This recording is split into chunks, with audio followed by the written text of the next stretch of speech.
So I am here with Tom, Rosy, and Mike Determan, who have a special screening of a awesome documentary tomorrow. So first off, before we get to that, how's con going for you so far? It's pretty good. I mean, it's nice to be back in the swing of things with everything, happening in the world. And so it's nice to see people out and, vendors here and everyone just kind of doing their thing. Yeah. I concur. So tell us a little bit about your documentary. It's called Behind the Bucket. And then also, tell us about the 501st in general. So the documentary kind of came about because I am a 501st member, and so I've been trooping, which is one of the terminologies we use when we go to events for a while. And also here in Chicago, the Midwest Garrison, as we're known, 501st is what the club is known worldwide. But we were hitting 20 years of being a garrison. So working with Mike on a feature film, I thought, when we became friends during the whole process, I thought, how cool would it be to do a documentary on the garrison and kind of just help other people explain to them what the garrison's about, what they do, and why they do what they do. And actually, that happened right here at this event, C2E2. We're both here because we're both kind of nerdy guys, and we love the fandom and of all kinds. And we were at one of the after parties in the hotel lobby, and that's where the discussion started. Yeah, it was funny because I had conversations with Tom because I had no idea what the 501st was, and I said, "Well, are you guys just a bunch of nerds?" And I'm a nerd myself. That dressing up and doing things like. He's like, "No, there's so much more than that in the charity aspect." And I was like, "Wow," and Tom, was talking about we could call it Behind the Bucket. Already that night, he was like, "That would be a great name." I was like, "That would be an awesome name." And then 2 weeks later, we were starting to film. So how did you first get involved with the 501st? Well, I think actually I'm going to refer to this event again because as a child, my dad would decide to take me to places. He not knowing really what things were, but I come from a divorced family, so. My dad would pick me up on the weekends and he'd find something for me and my sister to do. And this is one of the things, events like this, and take us to comic book shops. So, this is kind of my thing since a child. So, and Star Wars is something I've always loved, obviously. I've had friends tell me, yeah, it doesn't surprise me that you became a stormtrooper. That doesn't, I was a kid, you'd come over to my house and I had Star Wars toys everywhere. But I was buying those toys and collecting those things when those things weren't available. I mean, during this whole drought season, years where the movies came out and you never knew about anything ever coming back out except for the books and those kinds of things. So I was going to places like thrift stores and, flea markets to buy stuff, that I really liked or reminded me of my childhood. So anyways, I think it was a natural progression to find out that there was a club of people dressing up as, characters from the franchise, and I just wanted to know how to get involved. I would see them at the booths here, I would talk to them, but I didn't really know about the process. And it wasn't until my sister actually ended up marrying a 501st member, ironically enough, that I kind of figured out how it worked. And I was coming to events and I was kind of handling and just helping out. And then eventually ordered a kit, which was a costume, and worked towards putting that together, getting my approval. And, it went through pretty quickly.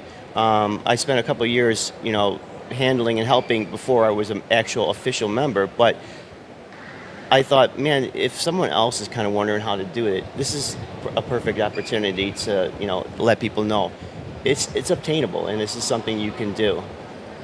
Yeah. How did you? How did I become the 501st? I had become a member. I mean, it was through filming. Just being around them as we were filming this documentary, and then Tom and the group, and especially Tom, how do I explain that process? They were generous enough. They got me a costume and everything like that, and Imperial crew, and then I was able to take my photos and become a member. Awesome. It was cool. So Behind the Bucket is having, and this is very apropos music right now. So Behind the Bucket is having a special screening here at C2E2 this weekend. Any other chances to see this film? Oh yeah, absolutely. There's going to be plenty of chances. So we submitted the documentary to C2E2 Repop, and we only got notification about 3 weeks ago. So we had it pretty much in a bag. But there's in post production, there's obviously like things, color correction and stuff we wanted, and we were planning for the first of the year. So it was a bit of a scramble to get this up and going, and there's still little tweaks we're going to have after the screening, but. I guess your original question was like, was what? It was What any other upcoming chances to see it? yeah. So the plan is to have a premiere and then film festivals and those things like that. So that's Mike. Yeah. Setting those things up right now. Yeah, there's also going to be plenty of opportunities right now. Again, since it was such a scramble to get it for this show, a lot of things got put on the back burner as far as like setting up other locations. And February and January and February are going to be tough months, anyways. Especially in this area where we could get 10 feet of snow or negative 60. So. Right. So, what's been the most rewarding thing that the 501st has done that you've been a part of? Well, I talk about it in the documentary as well, and I think most people have the same consensus that there's always a moment on an event or a troupe that kind of sticks out to you. It's usually a cool kid that you meet, or it's smiles that you give to someone. I mean, their parents along with the kids are just as excited to see you, and depending on the kind of costume you're in. Some of them lose their minds. They're like, wow, this is so cool to have this character that they've watched on screen in front of you. But I think also it's part of the community. It's a second family. It's like finding your tribe, in a sense. So just being there at the event with your friends. These might be people that you don't see for a while, or only at these events. But it's really nice to see them, and then you're having fellowship, you're having a community, you're having costuming, and you're having your love for this franchise and fandom.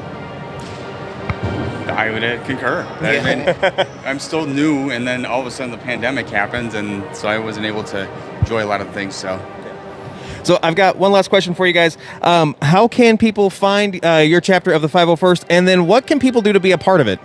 So if you're local, obviously the Midwest Garrison is one of the websites you would want to check out. Check us out. Come to these events. Come talk to us. Even if you see us at a parade or any other event, feel free to talk to any of us. We're more than happy to let you know whatever you need to know and give you all the information you need to know. If you want to find us, for the Behind the Bucket, it's social media is obviously the biggest platform. We make announcements on there. We post pictures and we do all kinds of things. So that would be, for Instagram, Behind the Bucket Doc, which is all one word. Behind the Bucket for Facebook.